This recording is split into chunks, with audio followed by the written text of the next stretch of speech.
Apprends-moi, Seigneur, à compter sur toi. Apprends-moi, Seigneur, à compter sur toi. Apprends-moi, Jésus, à compter sur toi. Quand tu exauces mes prières, tu exauces nos prières. Car tu exauces nos prières. Apprends-moi, Seigneur, à compter sur toi. Bien-aimés, le titre de mon message de ce matin est intitulé « Ne vous confiez pas aux grands ».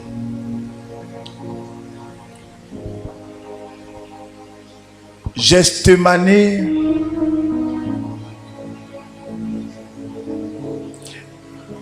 est le lieu pratiquement du couronnement du ministère de Jésus.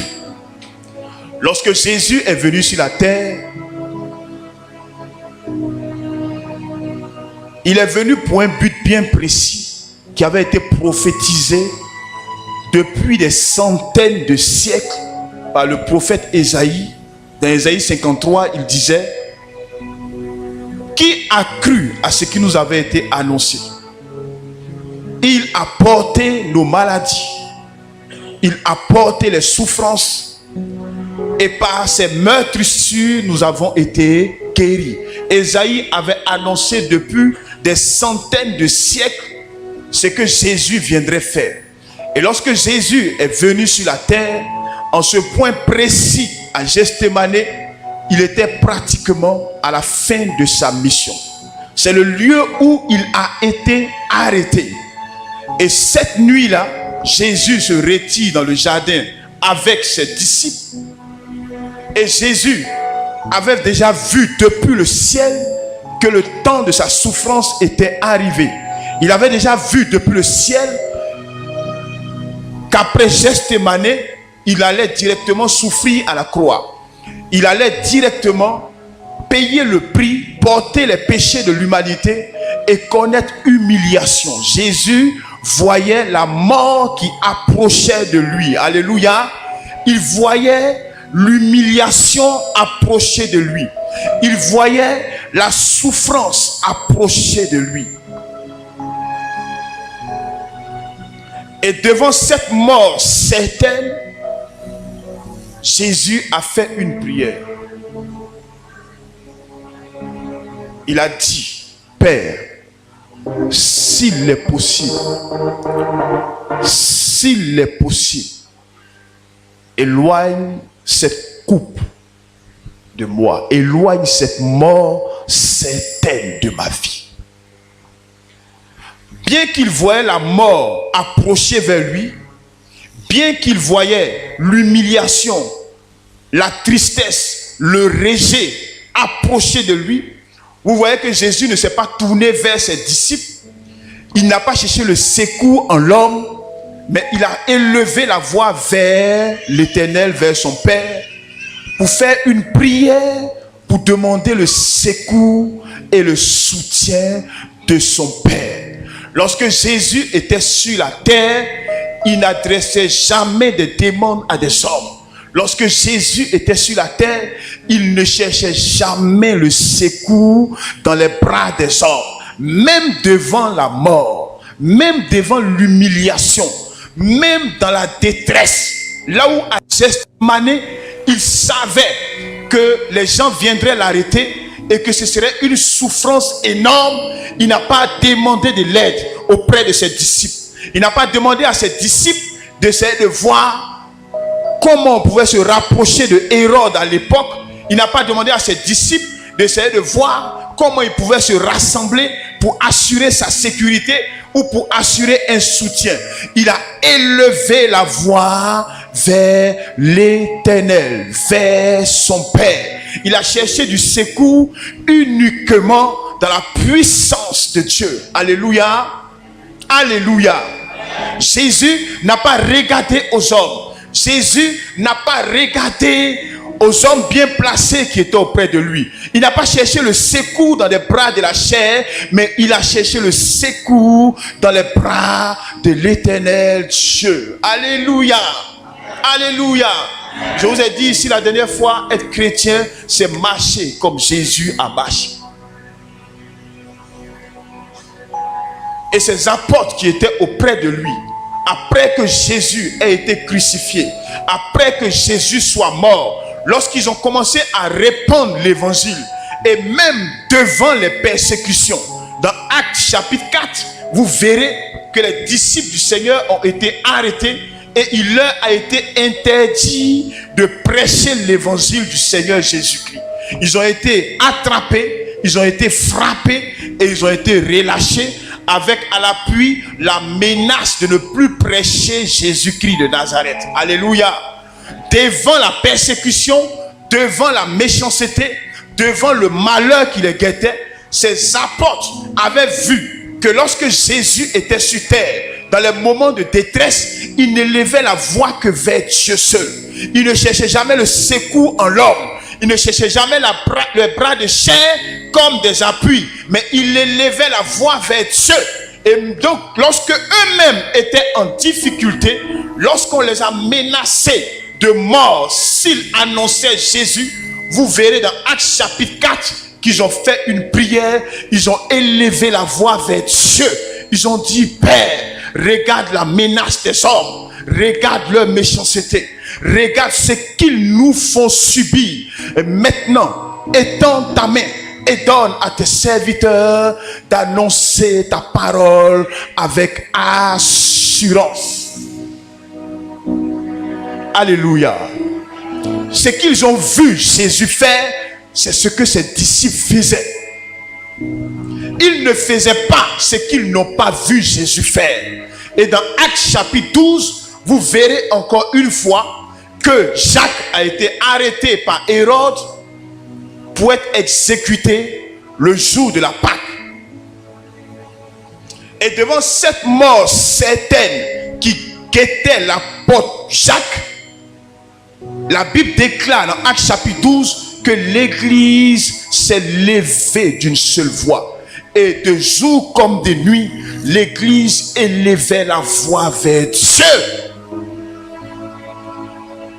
L'Église élevait la voix vers Dieu. L'Église criait à Dieu.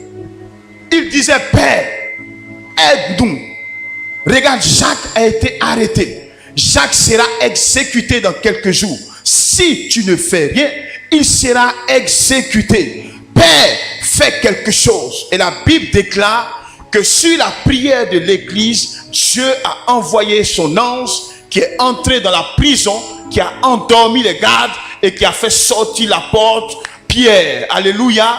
Pardon, c'est Pierre, c'est pas Jacques. Jacques avait déjà été exécuté. Donc c'est Pierre qui a été arrêté et qui devait être exécuté. Et sur la prière de l'Église, Dieu envoie un ange pour libérer Pierre aux yeux et aux vues de tous les gardes qui ne savaient pas ce qui se passait. Alléluia. Qu'est-ce que je veux te dire ce matin, bien-aimé? Je veux te dire simplement, chrétien, que tu as un Dieu qui est puissant. Tu as un Dieu qui est grand, qui est infiniment grand. Et la Bible déclare que ce Dieu-là a pour trône le ciel et a pour marchepied la terre. Si tu connais le marchepied, lorsque tu vois des rois sont assis dans leur chaise royale, ils déposent leurs pieds sur un petit tabouret. C'est ce qu'on appelle le marchepied. Et la Bible dit que la terre entière est le marchepied de ton Dieu. Tellement qu'il est grand, la terre entière est son marchepied.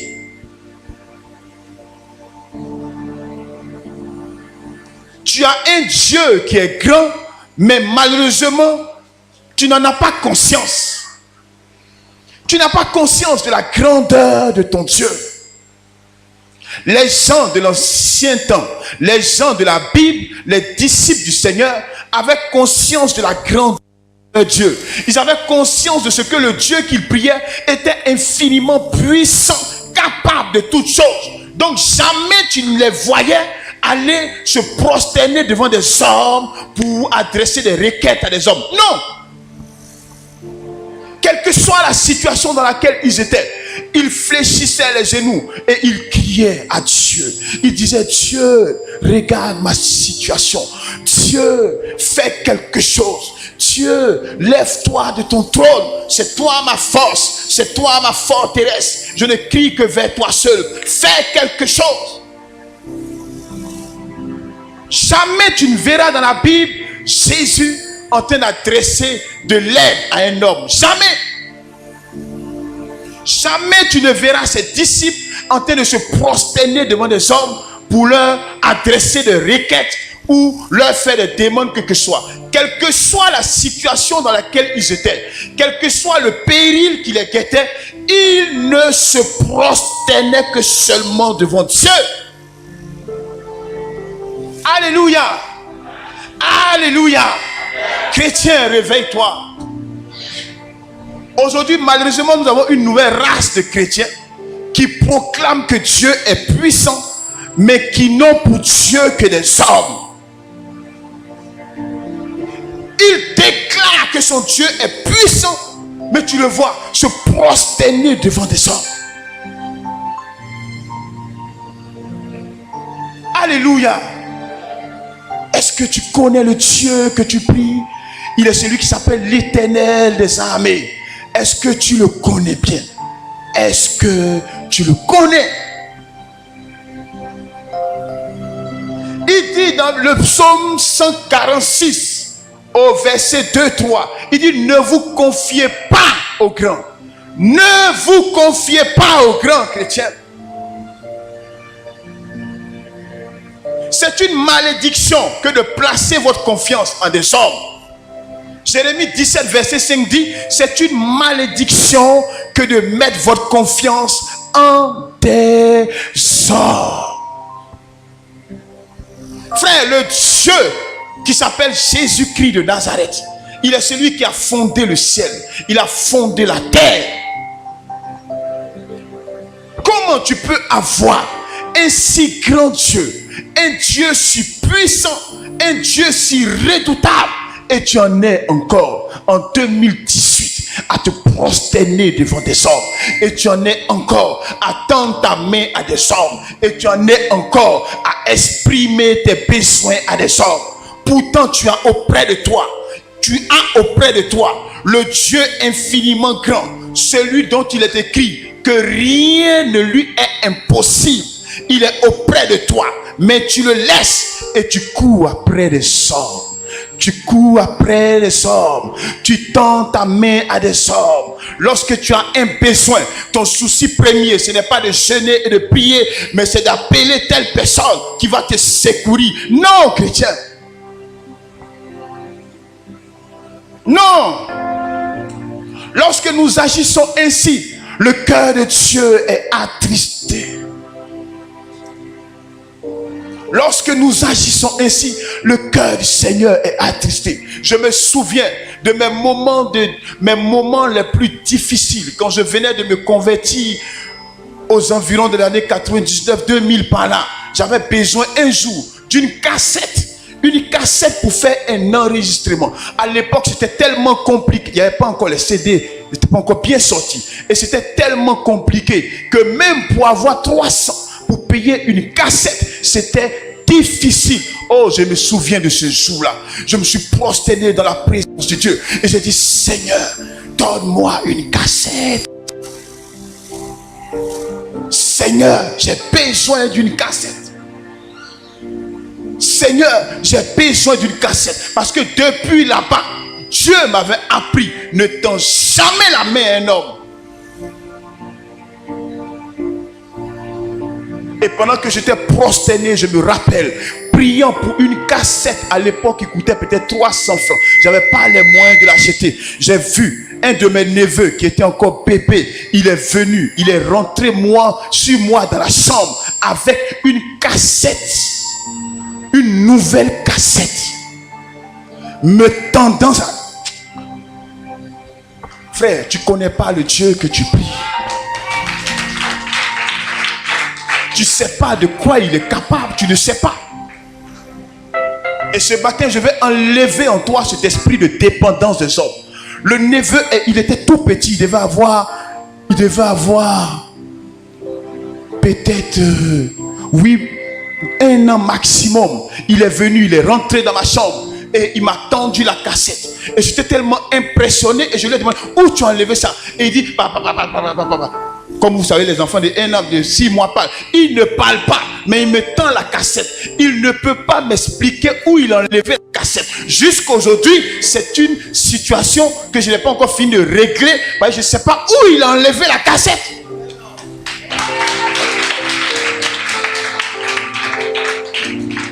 Est-ce que tu sais que ton Dieu est puissant?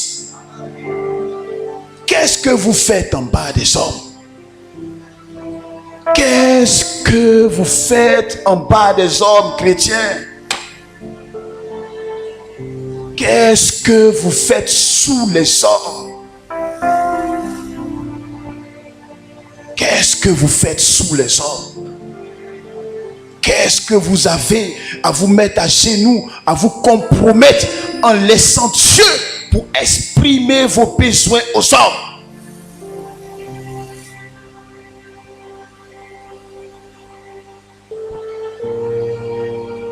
Qu'est-ce que vous avez, chrétien? Qu'est-ce que vous avez? Il dit, maudit soit l'homme qui place sa confiance à un homme. Maudit soit l'homme qui met sa confiance en un homme. Mais dans le psaume 34, verset 6, il dit, béni soit l'homme qui met sa confiance en un homme. Lorsqu'on lève le regard vers lui, il dit, lorsqu'on lève le regard vers lui, l'Éternel, on n'est jamais confus, on n'a jamais honte, et le visage est toujours rayonnant de joie.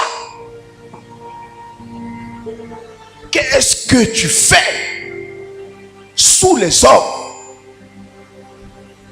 Qu'est-ce que tu fais sous les hommes? Ton Dieu est infiniment puissant. Ce que Dieu ne peut faire, aucun homme ne pourra le faire pour toi. Si tu as jeûné, tu as prié, que Dieu ne l'a pas fait, aucun homme ne pourra le faire pour toi. Qu'est-ce que tu cherches sous les hommes? Qu'est-ce que tu cherches sous les hommes? Qu'est-ce que Dieu ne peut pas faire pour toi? Qu'est-ce que Dieu ne peut pas te donner, frère?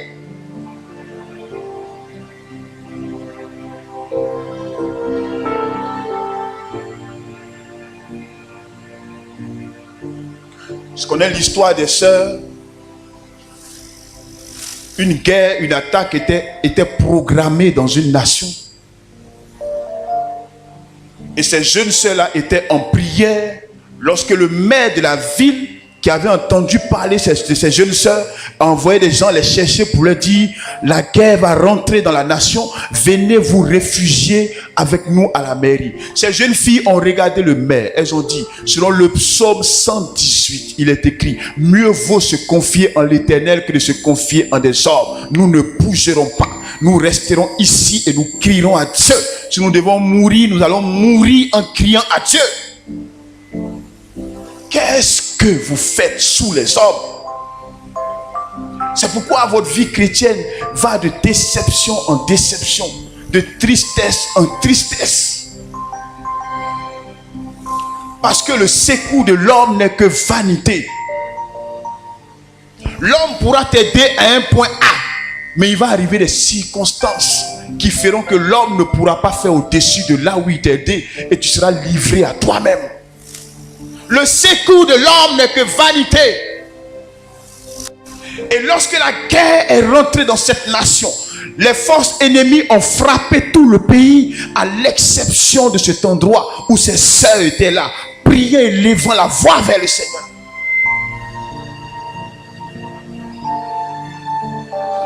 N'a-t-il pas dit que 1000 tombent à ton côté, 10 000 à ta droite, tu ne seras pas atteint? N'a-t-il pas dit que 1000 tombent à ton côté, 10 000 à ta droite, tu ne seras pas atteint? Qu'est-ce que tu fais en bas des hommes? Qu'est-ce que tu fais en bas des hommes?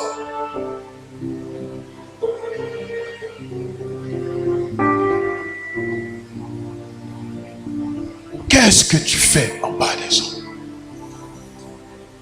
Nous avons une nouvelle race de chrétiens aujourd'hui qui prient le Seigneur, mais qui malheureusement ne sait pas de quoi ce Dieu est capable.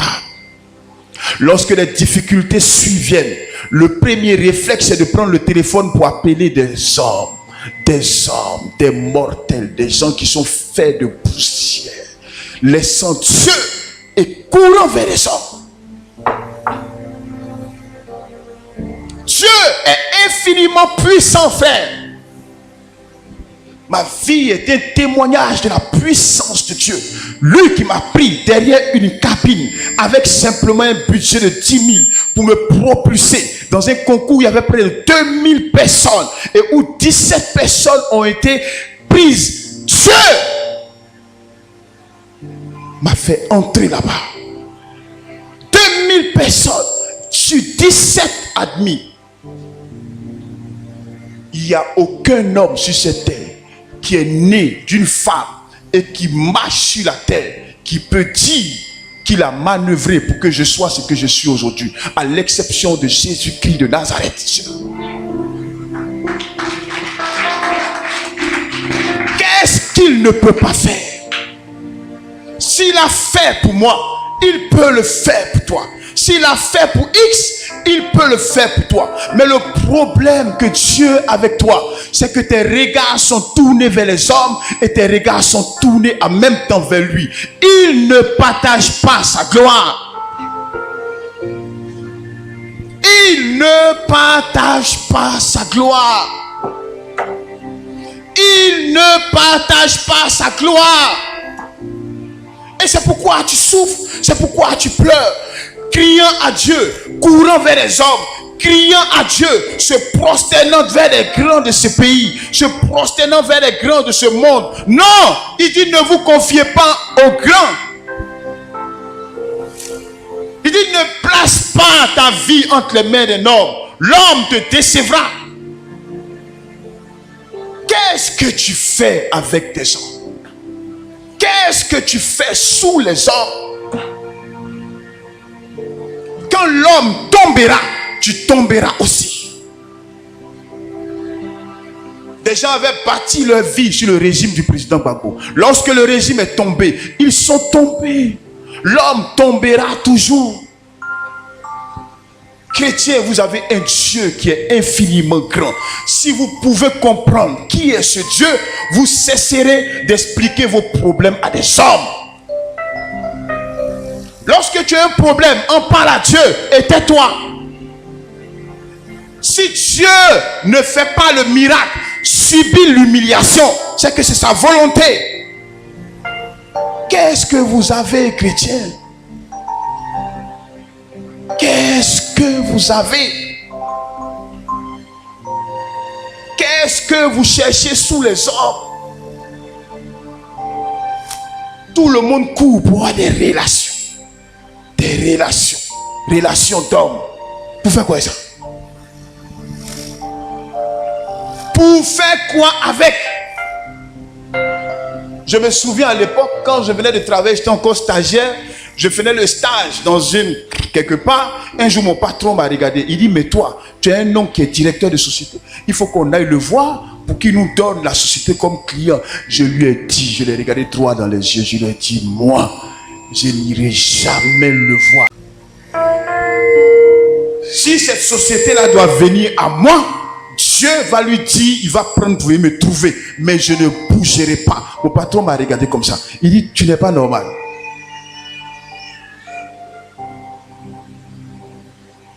et nous n'avons jamais bougé. Alléluia. Peux-tu laisser Dieu guider ta vie? Peux-tu laisser Dieu guider ta vie? Peux-tu décider de couper avec toutes ces relations bizarres autour de toi? Un homme n'est rien du tout. Un homme, il n'est que poussière. Il n'est que une poussière. Quel que soit son grade, il n'est que poussière. Et j'ai vu des grands de cette nation. Je les ai vus mourir avec ma main au-dessus d'eux. Quelques jours avant leur mort, je suis celui qui suis allé prier. Je les ai vus réduits à un endroit, à un petit endroit de leur chambre. Leurs véhicules, leur collection de véhicules était garée dans un parking. Ils ne pouvaient même plus sortir de la chambre pour dire allez monter dans ces voitures. Je les ai vus. L'homme n'est que poussière. Pourquoi tu décides de mettre ta confiance en des hommes et tu laisses ce grand Dieu, ce Dieu puissant qui a créé le ciel et la terre? Il te dit je suis avec toi, mais toi tu cours derrière le pasteur, tu cours derrière la voisine, tu cours derrière un maire, un député, même le président de la République, il n'est que poussière.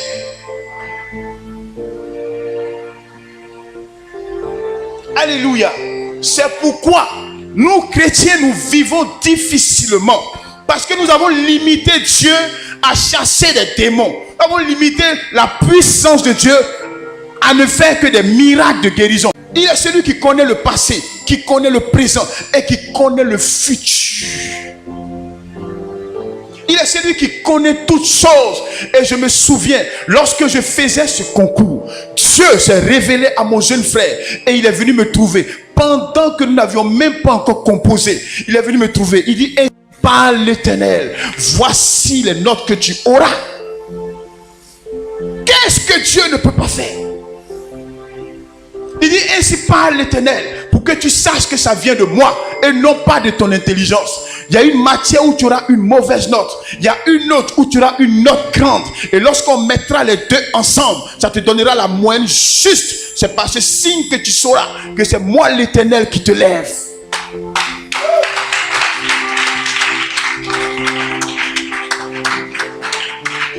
On n'avait même pas encore écrit A. On était peut-être à peut-être 4 mois avant de commencer à écrire. Et lorsque les résultats sont sortis, effectivement, il y a une matière où j'ai eu 5 sur 20, une autre matière où il y a eu 15 sur 20. Ça faisait 10 sur 20 sur 40. Exactement comme il a annoncé. Qu'est-ce que Dieu ne peut pas faire? Mais qu'est-ce que tu fais en bas des hommes?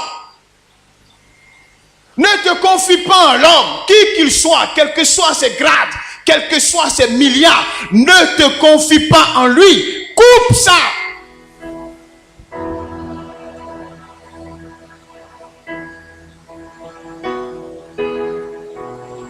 Depuis, ça fait près de 10 ans que Dieu m'a fait la grâce de commencer son travail. Je n'ai jamais étendu ma main à un homme pour lui dire donne-moi quoi que ce soit. Donne-moi des dossiers. Donne-moi ci. Ça n'existe pas.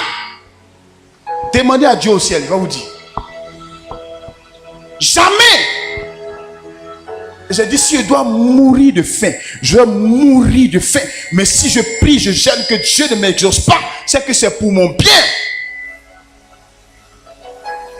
Mais toi, lorsque tu as un petit souci, ton premier réflexe c'est d'appeler X, c'est d'appeler Y, c'est d'appeler Z. Dieu dit c'est une malédiction. Est-ce que tu peux te concentrer sur Dieu seul? Est-ce que tu peux enlever toutes ces sources alternatives qui sont autour de toi? Est-ce que tu peux couper tout ça? Dans Philippiens chapitre 4, le verset 6, il dit ne vous inquiétez de rien. Il a dit ne vous inquiétez de rien, mais en toute chose faites connaître. Ne vous inquiétez de rien, mais en toutes circonstances. exprimez vos requêtes à Dieu. Il dit à Dieu. C'est à Dieu qu'on parle. Dieu est capable de se révéler à une personne s'il le veut dans son rêve pour dire va aider telle personne.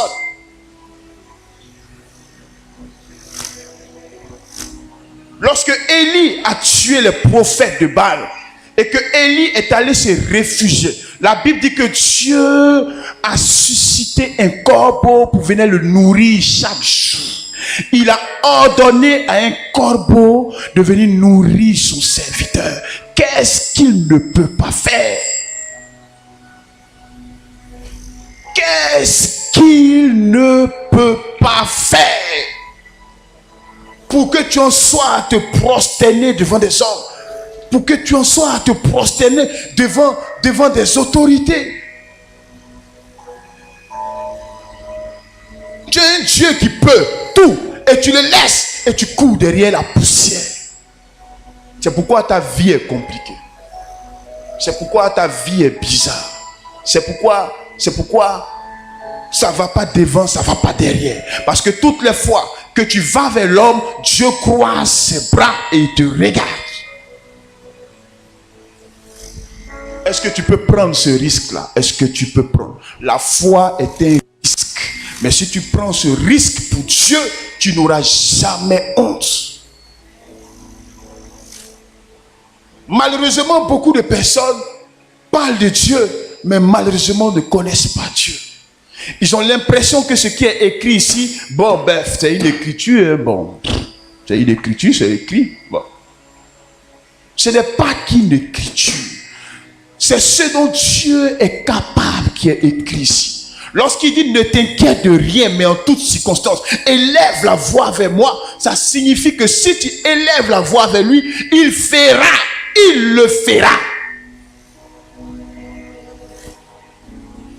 Qu'est-ce que vous voulez que je fasse avec des hommes quand le plus grand est avec moi? Il fait quoi l'homme?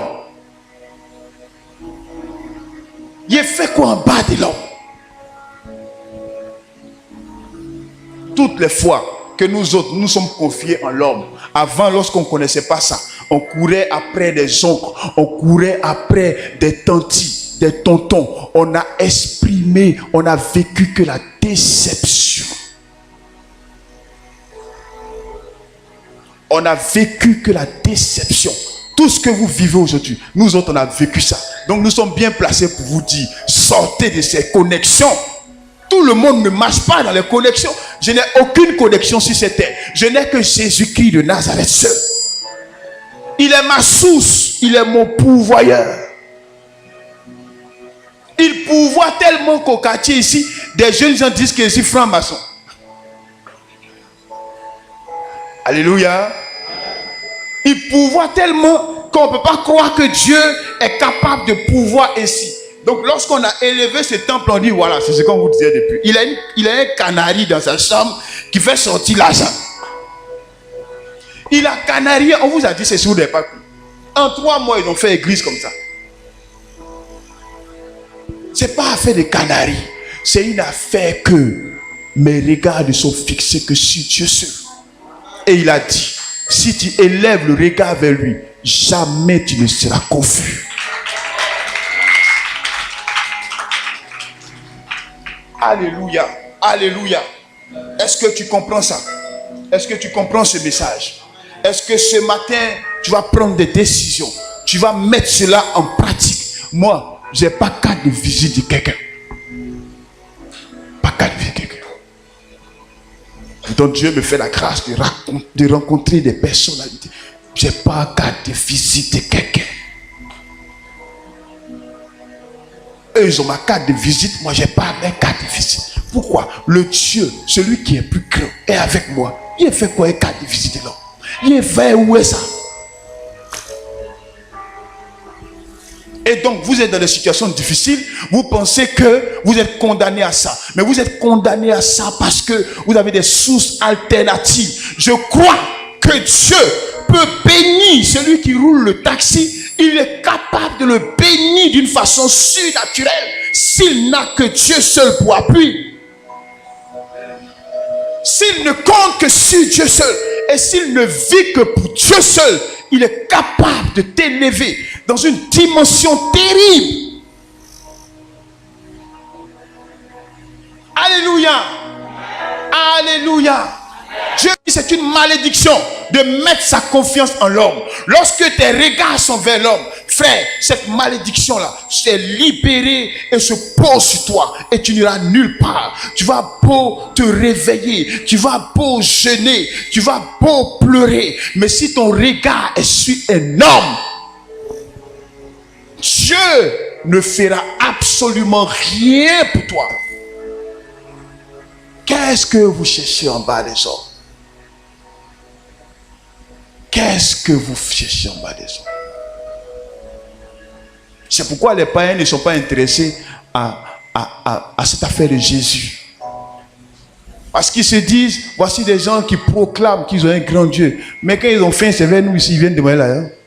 Tiens, nous on paye Gaba pour ici, moi, ils vont nous parler quoi? Alléluia. Si moi, Dieu m'a exaucé pour une cassette, 300, c'est pas pour ta nourriture, ou bien pour ton bien-être, ou pour ton souci que tu as qui est plus sérieux que cassette 300, que Dieu va pas lever la main pour te bénir. Mais le problème, c'est que tu as décidé de te compromettre à des hommes, tellement que tu n'as pas confiance en Dieu. Tu es rentré dans la compromission des hommes parce qu'ils t'ont dit que ici c'est comme ça on fait. Et tu t'es dit il faut que je fasse comme ça pour être l'ami du directeur ou pour être l'ami de telle autorité. Là cette personne va pouvoir m'aider. Là où Dieu s'attendait à ce que tu dises non, tu as décidé de te compromettre avec cette personne pour qu'elle puisse t'aider. Et donc Dieu s'est retiré. Alléluia. Des jeunes gens aujourd'hui qui veulent jouer au football, tu les vois, ils traînent, ils viennent à l'église, ils traînent dans les cases des marabouts, ils traînent dans les endroits bizarres des féticheurs. Des gens qui viennent à l'église, qui veulent peut-être faire du commerce, qui ouvrent une activité. Tu les vois à l'église matin, la nuit tu les vois au bord de la lagune, faisant des incantations sur la direction des marabouts. Simplement parce qu'ils n'ont pas compris qui est ce Dieu. Qui est ce Dieu? Qui est ce Dieu? Il est trop grand, il est trop puissant, chrétien. J'ai vu Dieu. J'ai vu Dieu. Moi, j'ai vu Dieu. J'ai vu Dieu dans la manifestation de sa gloire, dans la manifestation de sa puissance illimitée. J'ai vu Dieu. Donc je ne sais pas qu'est-ce que je vais aller chercher en bas des hommes. Franchement, je regarde, je ne sais pas qu'est-ce que je vais chercher en bas des hommes. Je ne sais pas. Alléluia. Il est capable de faire ce qu'il a dit ici dans cette Bible qu'il peut faire. Il a dit il peut tout faire ici. Donc il peut le faire. Mais il ne le fait pas parce que tu regardes à gauche. Tandis qu'un œil est fixé sur lui et tu regardes les hommes. Il ne partage pas sa gloire. Alléluia. Il ne partage pas sa gloire. Et on ne peut pas aider Dieu. Et Dieu n'a pas besoin d'aide. Surtout pas d'aide des hommes. Il est celui qui a ouvert la mer rouge pour que le peuple d'Israël puisse traverser. La mer rouge, il a asséché. Il dit traverser. S'il a ouvert la mer rouge, c'est quoi toi ton problème devant ouverture de la mer rouge pour que tu sois en train de traîner en bas des hommes? Alléluia. Alléluia. Ne vous confiez pas en des hommes. Apprenez à élever la voix vers Dieu seul. Apprenez, quels que soient vos soucis, à fléchir les genoux, à crier à Dieu, à jeûner, à prier. prier la nuit et à ne parler qu'en Dieu seul. Et lorsque tu finis de parler à Dieu seul, tu te tais et tu regardes Dieu.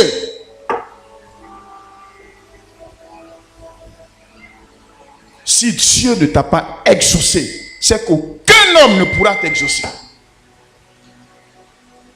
Alléluia. Alléluia. Enlève ta foi sur l'homme.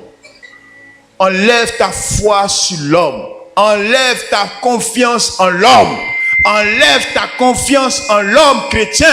Enlève ta foi en l'homme. Alléluia. Alléluia. Efface-moi ce numéro-là que tu as réservé. Que quand il est arrivé là, c'est lui-là qui a appelé. Efface ça.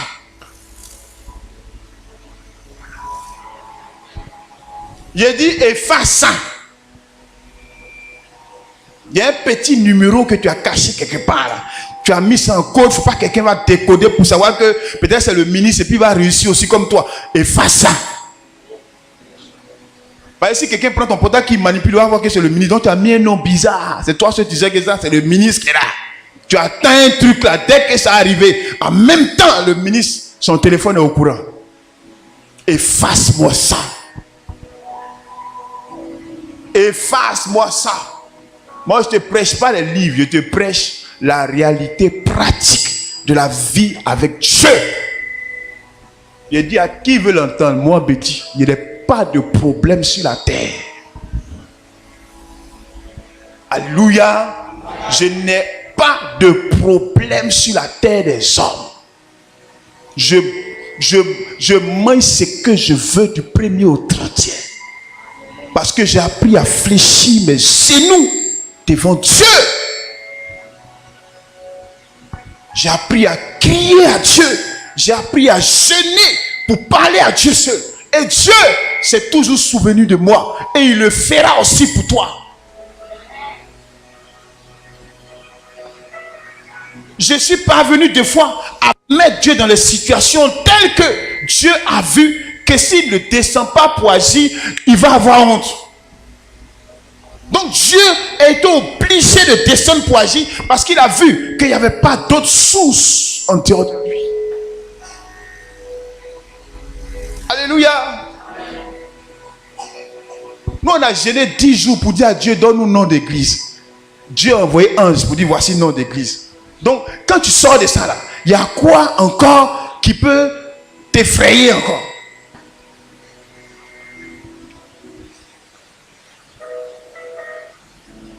Quand tu sors de ça, il y a quoi que tu ne peux pas venir expliquer à Dieu? Pour nom d'église, nous on a fait 10 jours sans manger. Et Dieu a envoyé ange. Il dit, voici le nom. Anansa Ad-Iya. Donc il allait demander quoi à l'homme? Toi un ambassadeur de Dieu. Toi un ambassadeur de Dieu. Un chrétien, tu es un ambassadeur du ciel sur la terre. Un ambassadeur. Tu tapes les portes des gens. Quand il n'y avait pas mangé aujourd'hui. Non! Non! Frère! Être chrétien, il y a une dignité dans la chrétienté que beaucoup n'ont pas encore compris. Il y a une gloire et une dignité qui s'attachent à ta qualité de chrétien que tu n'as pas encore compris. Quand tu comprends ça, il y a des choses que tu ne fais pas. Tu n'as pas besoin qu'on te prêche dessus, mais il y a des choses que tu ne fais pas. Pourquoi vous voulez que moi, un ambassadeur, je cours derrière un homme, paye les ministres? Il me fait quoi lui? Dans la Bible, c'est les rois qui couraient derrière les prêtres. Ce n'est pas l'inverse. C'est pas l'inverse. Les pasteurs d'aujourd'hui qui sont faits s'asseoir dans les salles d'attente de quelqu'un payer les ministres, même à la présidence de la République. Vous n'allez jamais me voir être assis là-bas pour venir demander quelque chose. Jamais. En tant que pasteur, en tant que prêtre, c'est des gens qui viennent vers toi. C'est pas l'inverse. C'est pas de l'orgueil, mais c'est la réalité biblique. Parce que tu n'attends rien d'un homme, fut-il président de la République, tu n'attends rien d'un homme. Tu attends tout de Dieu seul. Alléluia. Est-ce Est-ce que tu peux effacer ce numéro? Lève la main. Lève la main. Alléluia. Que Dieu vous bénisse. Alléluia. Acclame le Seigneur. Apprends-moi, Jésus, à compter sur toi. Apprends-moi, Seigneur, à compter sur toi. Oh Seigneur, apprends-moi, Seigneur, à compter sur toi. Apprends-moi, Jésus, à compter sur toi.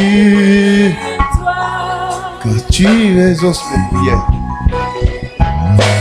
Quand tu exauces nos prières.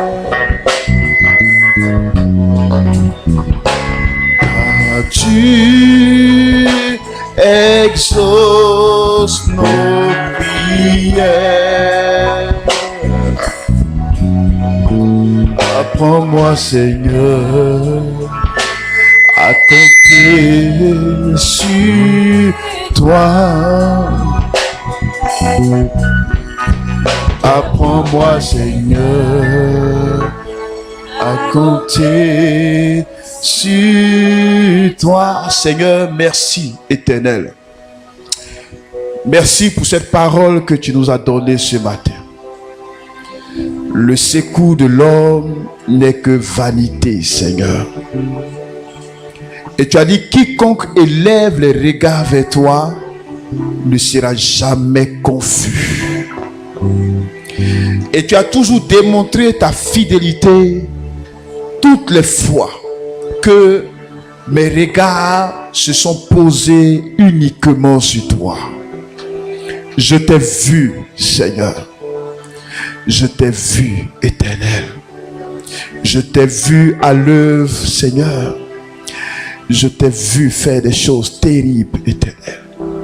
J'ai vu ta puissance. J'ai vu ta gloire. J'ai vu, éternel, tes anges se glorifier autour de ma vie. Je t'ai vu, éternel, là où tout semblait fini.